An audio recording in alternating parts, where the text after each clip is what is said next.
وزیر خزانہ Muhammad Aurangzeb global development finance conference میں شرکت کے لیے سعودی عرب روانہ ہو گئے۔ 3 روزہ کانفرنس میں 120 سے زائد عالمی و علاقائی اداروں کے 100 سے زائد مقررین شریک ہوئے۔ وزیر خزانہ سعودی وزارت خزانہ کی اعلیٰ قیادت اور NDF سے ملاقاتیں کریں گے۔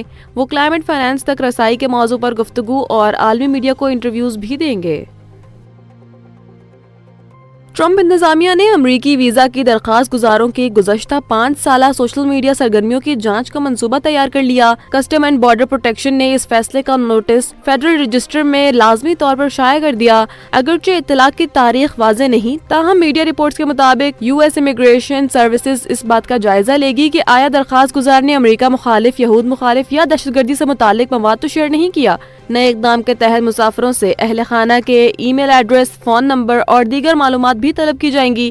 ماہرین کا کہنا ہے کہ اس سے سیاسی تعصب کی بنیاد پر ویزا مسترد کیے جانے کے خدشات بڑھ سکتے ہیں، جبکہ یہ قانون برطانیہ اور جرمنی جیسے ویزا سے مستثنی ممالک پر بھی لاگو ہوگا۔ امریکہ نے وینزویلا کے ساحل کے قریب جہاز دی اسکپر کو قبضے میں لے لیا ہے۔ امریکی اٹارنی جنرل کے مطابق یہ جہاز ایک ایسے غیر قانونی شپنگ نیٹ ورک کا حصہ تھا جو دہشت گرد تنظیموں کی معاونت کر رہا تھا اور اس پر کئی سال سے پابندی عائد تھی۔ FBI، homeland security, coast guard اور محکمہ دفاع نے مشترکہ کارروائی کے ذریعے جہاز کو تحویل میں لے لیا۔ حکام کا کہنا ہے کہ اسے وینزویلا اور ایران کے درمیان تیل کی غیر قانونی ترسیل کے لیے استعمال کیا جا رہا تھا۔ میڈیا رپورٹس کے مطابق صدر ٹرمپ نے وینزویلا کے صدر نکولس میڈورو پر دباؤ بڑھانے کی مہم مزید تیز کر دی ہے۔ افغانستان سے پاکستان میں جاری دراندازی روکنے کے حوالے سے اہم پیش رفت سامنے آئی ہے۔ کابل میں علماء اور مذہبی رہنماؤں کے اجلاس میں واضح طور پر زور دیا گیا کہ کسی بھی فرد کو سرحد عبور کر کے عسکریت پسندی میں حصہ لینے کی اجازت نہیں ہوگی۔ اجلاس میں شریک عمائدین نے اسلامی امارت سے مطالبہ کیا کہ رہبر کے احکامات کے مطابق کسی کو بھی بیرون ملک عسکری سرگرمیوں کے لیے جانے کی اجازت نہ دی جائے اور افغانستان کی سرزمین کسی دوسرے ملک کے خلاف استعمال نہ ہو۔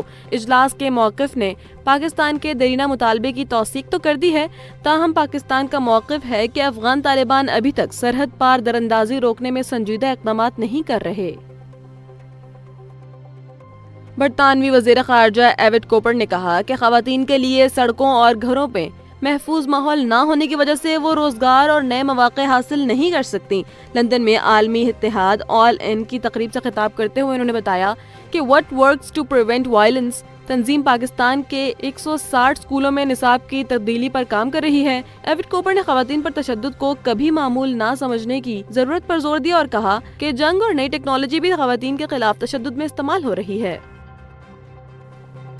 پاکستان ہائی کمیشن لندن میں کرسمس کے موقع پر بین المذاہب ہم آہنگی کی تقریب منعقد ہوئی، جس میں مسیحی اور مسلم رہنماؤں اور برٹش پاکستانی مسیحی برادری کے عمائدین نے شرکت کی۔ مختلف گرجا گھروں کے کورس گروپ نے کرسمس کیرولز پیش کر کے تقریب کو خوشگوار بنایا۔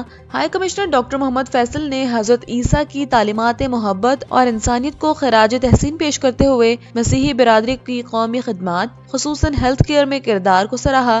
تقریب میں پاکستان ہائی کمیشن نے برطانیہ میں بین المذاہب ہم آہنگی کے فروغ کے عزم کا اعادہ بھی کیا۔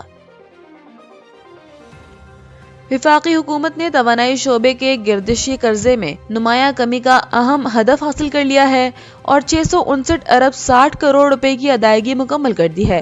وزیر توانائی اویس لغاری کے مطابق پاور ہولڈنگ کے واجبات کی یہ سیٹلمنٹ 1225 ارب روپے کے بڑے سرکولر ڈیٹ کمی منصوبے کا بنیادی حصہ ہے۔ حکومت نے 399.6 ارب روپے کے پاکستان انرجی اسکوک اول اور دوم ری ڈیم کر دیے، جو ملکی تاریخ کا سب سے بڑا قرضہ مارکیٹ لین دین قرار دیا جا رہا ہے۔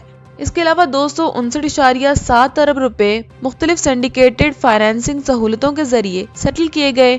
حکومت کا کہنا ہے کہ اس عمل سے کیپٹل مارکیٹ کی مضبوطی اور اسلامی فائنانس نظام پر سرمایہ کاروں کے اعتماد میں اضافہ ہوا ہے، جبکہ توانائی شعبے میں اسٹرکچرل اصلاحات جاری ہیں۔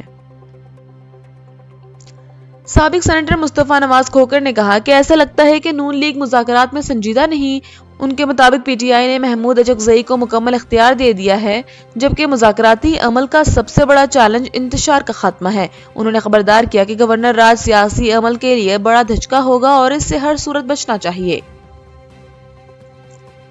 Chief of defence forces field marshal Syed Asim Munir نے کہا کہ دہشت گردی پاکستان کا نہیں بلکہ بھارت کا وتیرہ ہے. ہم دشمن کو چھپ کر نہیں بلکہ للکار کر مارتے ہیں. قومی علماء و مشائخ کانفرنس سے خطاب میں انہوں نے کہا کہ ریاست طیبہ اور ریاست پاکستان میں گہرا تعلق ہے، جبکہ سعودی عرب کے ساتھ دفاعی معاہدہ تاریخی اہمیت رکھتا ہے. انہوں نے کہا کہ علم چھوڑنے والی قوموں میں انتشار جنم لیتا ہے اور اسلامی ریاست میں جہاد کا اعلان صرف ریاست کا اختیار ہے. فیلڈ مارشل نے قوم اور علماء سے اتحاد کی اپیل بھی کی.